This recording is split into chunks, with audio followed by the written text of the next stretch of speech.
Hi, it's me again. I'm here to do more of a thorough introduction about this YouTube page than I did in the first intro video. As you can see, I've got a new background and it's crooked in the video, and I just noticed that, and now my phone's falling and we're good.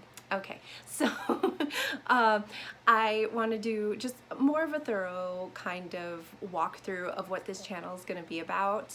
There's a few different aspects of it, and I really want to give you guys a roadmap or a path that you can kind of follow in case you're here for the weight loss surgery part, in case you're here for the sobriety part, in case you're here for both, in case you're here for neither and you're just here for puppy baby, which I'll get to.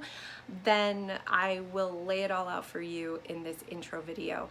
I am a person who needs to visually organize everything, and I think you guys will appreciate the way I set this up from the beginning. Hopefully this system works and we can, work our way through it. If you guys have any questions or suggestions, of course, comment. That would be great. And of course, subscribe. I already have like 15 subscribers and you guys have been very patient with me. Thank you. I will go into why it took me so long down my list of reasons why. So it's in there. It's in there. It starts with P and ends with N, and I'm sure you can guess what it is. I have my Whole30 coffee here because JT is going to wake up soon and I need to be extremely caffeinated for my toddler. So I'm going to go ahead and get started. First topic is weight loss surgery. I had weight loss surgery in July of what year is it? 2017. So almost a year and a half ago. So I had surgery then. I weighed, at the time of surgery, I weighed 272 pounds. I now weigh about 170 pounds. I feel great. The reason I got the surgery was not to fit into size small tops at Old Navy. It was because I was in extreme amounts of pain, low back pain. I had 2 bulging discs in my low back, and it really sucked because I had a 5-month-old baby and breastfeeding did not go well. This is a lot of info. And it basically broke my back. I only gained 19 pounds during pregnancy. After pregnancy, I gained between 40 and 50 pounds. So yeah, I decided to go with weight loss surgery because obviously I had more than 50 pounds to lose, and the comorbidity was the low back pain. After the first 30 pounds fell right off, after my weight loss surgery, my back pain was eliminated and I felt much better, and I have felt great ever since. Now, as I talk about weight loss surgery and my particular journey with weight loss surgery, it slides right into my sobriety. That is going to be kind of the next stream of topics that I'm going to go with. So we've got weight loss surgery this way, we've got sobriety this way, and straight down the center of the concourse, the two come together, weight loss surgery and sobriety. There's a lot of controversy or a lot of talk about things called trans addiction, so transfer addictions. You have someone who before weight loss surgery was addicted to food or addicted to sugar, or like me, addicted to alcohol. After surgery, it could get worse or it could turn into something else completely. So for people who may have had a food addiction pre-surgery, post-op, they experience something like alcohol addiction. Sugar, I think, is the same way. For me, my alcohol addiction pre-surgery was pretty intense. Post-op, it got out of control. Mainly because my tolerance dropped, but at the same time I wasn't eating as much, so I thought I could drink more. So I had this mindset of like, oh, I'm gonna drink more, but then my body's like, no, you're not, and so that happened. I now am 18 days sober. I feel great. I owe it all to Annie Grace and her book called This Naked Mind, which I will put down in the description. Saved my life, saved my marriage, save my motherhood, save my mind. So after weight loss surgery, my sobriety really became an issue because it was non-existent. I was drinking lots and lots. I got to a point where I was drinking 2 bottles of wine an evening. My dear husband felt like he was kind of like, this is how she relaxes. I thought it was how I relaxed too. I was a total wine mom. Everybody knows me as a big drinker. And then I started blacking out in public. And then I started coming home and drinking 2 bottles of wine by myself, you know, and I kept waking up hungover, blaming the fact that I was tired on being a mom and being stressed out, and it's BS. So if you think that you may be drinking too much, just read This Naked Mind, and that will give you some guidance as to which steps to take next. For me personally, I read it in December. I made New Year's Day my first day of sobriety, and I have not looked back since. I have not put myself in any situations, like I haven't met friends at a bar yet. I haven't gone to a friend's house where I typically would drink. I haven't done a lot of those things, so I haven't been tested in that way, but I literally have no cravings for alcohol.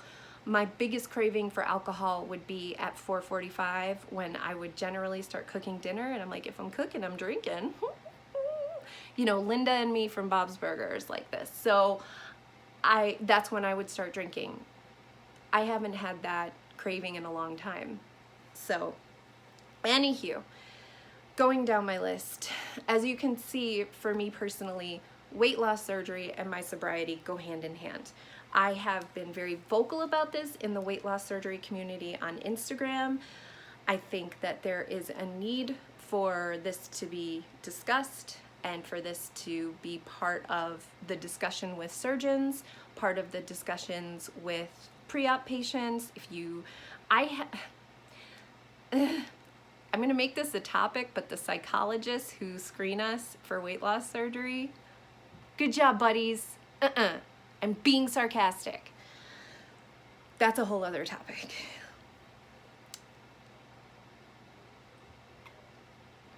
Anyway, so I will make that a topic in the brain on the video. That way I'll remember. So I got my physical stuff together. So I had weight loss surgery.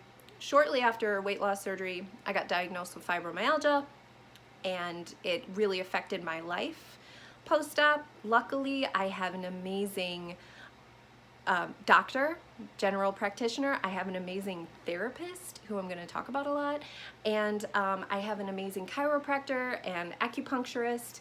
So they're my team. I'm also on medication for fibromyalgia, and I'm on an antidepressant. Whoop, whoop, mental health. So I will talk about that stuff too. I also want to really go over the physical stuff. So the way that my levels go is, if you can picture like a little circle, maybe I'll do like a PowerPoint. In the middle is the physical health. So I lost the weight. I have to try to keep it off. Husband and I are doing Whole30. Feeling good on that. So the physical stuff is the center of my circle. Around that circle is my mental health. My mental health goes like this: sobriety, codependency, I have it here, imperfection, boundaries, and then we kind of delve into this outer layer of kind of like empathy and being a highly sensitive person. So my sobriety is obviously the most important thing to me right now. And then I'm reading a book about codependency that I love, Codependent No More by Melody Beattie. I'll put a link to that down at the bottom in the description as well. Maybe we'll start a book club. And then Imperfection, I'm reading something by Brene Brown. And then Boundaries, I think I found another book, but that's down the line. So right now I'm in the codependency awareness stage. So where does my codependency fit into my life after sobriety? I'm also dealing with something called, I think it's PAWS, post-acute withdrawal syndrome. This is kind of after the physical part of withdrawal from alcohol. I did feel a lot of physical stuff when I quit drinking because I kind of just ixnayed on the alcohol, and I had headaches, I had migraines, I didn't feel great. We didn't start Whole30 right away, thank God. So I kind of got through it. I may have had a couple McFlurries. Shh, don't tell my surgeon. But yeah, I had a couple McFlurries. I had a couple McFlurries to get through. Then Joe and I started Whole30, and I've been feeling great physically. A couple headaches the first couple days. Didn't wake up with a headache today. I've gotten a ton of sleep. So that's good. I'm actually sleeping without Tylenol PM, which became my best friend. So after those physical symptoms, there was definitely psychological stuff. I had a horrible bout of depression, and my anxiety was like up here, but now I'm feeling a little more leveled out. But hey, I don't know. What I can promise you is that I'll be honest about it, and I will talk about it when it happens, especially if you follow my IG. Oh boy, there was a fun episode of Pauline sitting on her dirty ass kitchen floor crying. Didn't know what was what. Didn't know which way to look. Didn't know how she felt. She was just sitting on the floor crying. And man, did that community rally around me. So that's why I never feel weird about putting it out there, because A, there are people that need to hear your story. So this is my story. And B, I feel so cared for. And if there's one thing that has helped heal me and keep me going on this process, it is the fact that I have people that care about me, and I care about people. This is like getting weird. Sorry guys, maybe I'm moving too much. So yeah, there's that imperfection part. That's why you guys haven't gotten a YouTube video, because there was so much that needed to be done before I could sit down and talk to y'all. I had to have it written out. I had to have the right outfit, had to have the right timing.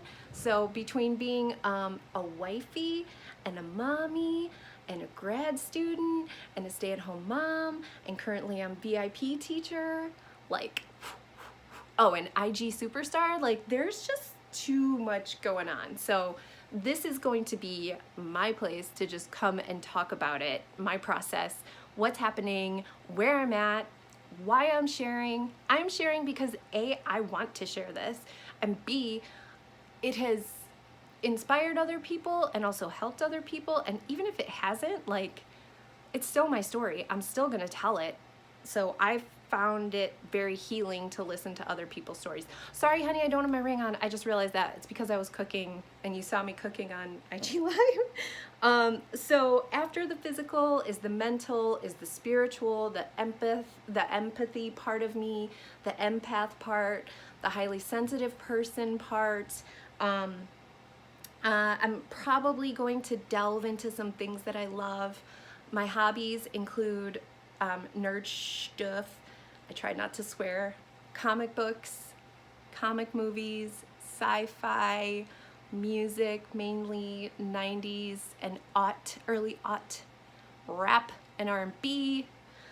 We are going to start doing Dave Ramsey's budget stuff. I'm going to list all this stuff in the description. So if you're like, when do you sleep? I sleep.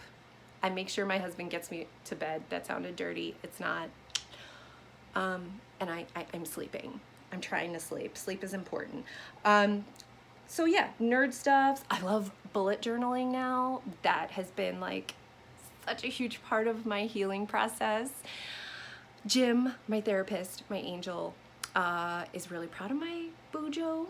Bujo, that's what the cool kids call it. I'm a cool kid. I'm not. I'm really old.